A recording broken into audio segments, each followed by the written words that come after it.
C'est avec le X2215 que nous allons faire ce voyage.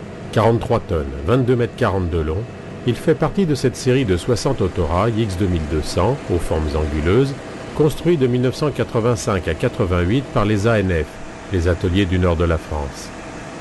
Le moteur est un turbo-diesel Sulzer à 6 cylindres horizontaux de 440 kW ou 600 chevaux. La puissance est transmise aux essieux du bogimoteur par une boîte hydraulique Voith et des arbres cardans. Ces engins sont couplables entre eux et avec les célèbres 2800.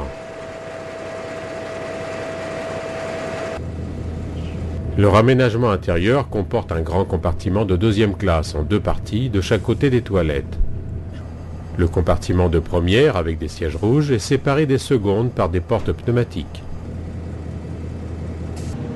L'accès des voyageurs se fait à chaque extrémité par le compartiment de service, à côté de la cabine de conduite, car ces autorails ont été conçus pour la conduite à un agent. Ce local est équipé de fixations pour vélos et de strapontins.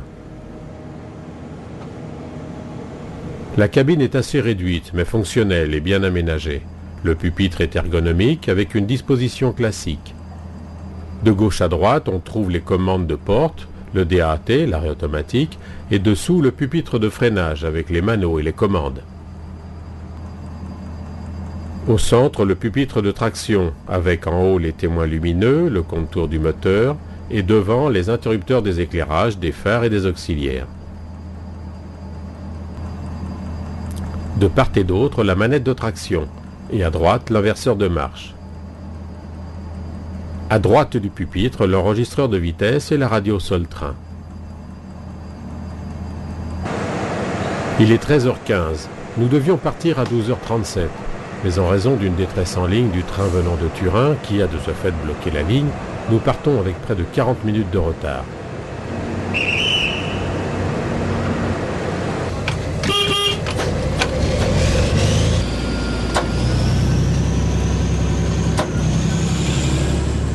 Bertrand Hahn est notre chef de train et le mécano est Wilfried Kromer.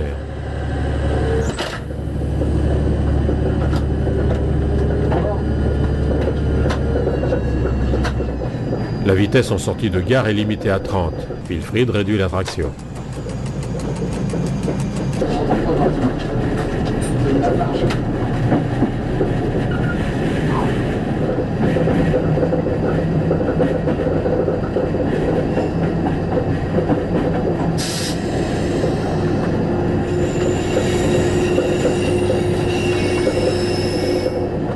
Nous allons parcourir une des lignes de montagne les plus spectaculaires de France, tant par ses paysages que par ses ouvrages d'art. Le tracé de la ligne de Nice et Vintimille à Cauny par le col de Tende apparaît comme un Y renversé. Du niveau de la mer, la ligne monte à plus de 1000 mètres d'altitude au tunnel du col de Tende. Le profil est assez accidenté, mais sans dépasser la rampe maximale de 25 pour 1000, avec un passage à 26 près du sommet. Mais la grande majorité des courbes descend à 300 mètres de rayon. Dans sa première partie, la ligne remonte la vallée du Paillon jusqu'à l'Escarène.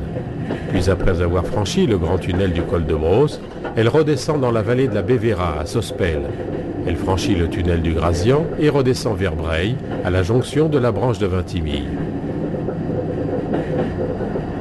Jusqu'à Breil, la vitesse limite de ligne est 70 km/h, que nous atteindrons sitôt sortis de la zone de gare dans le tunnel de Carabassel.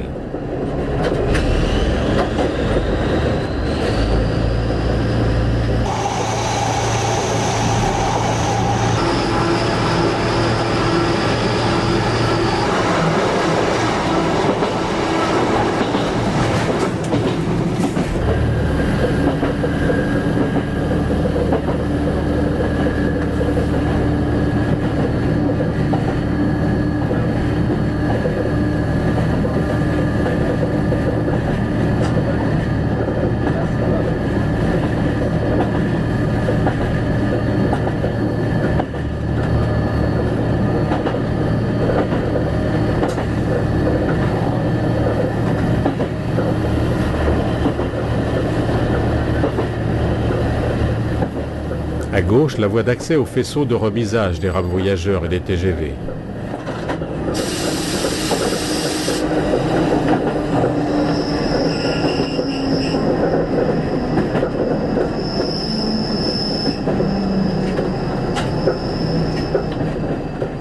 À Nice-Saint-Roch, comme partout d'ailleurs, les arrêts seront écourtés pour essayer de réduire notre retard.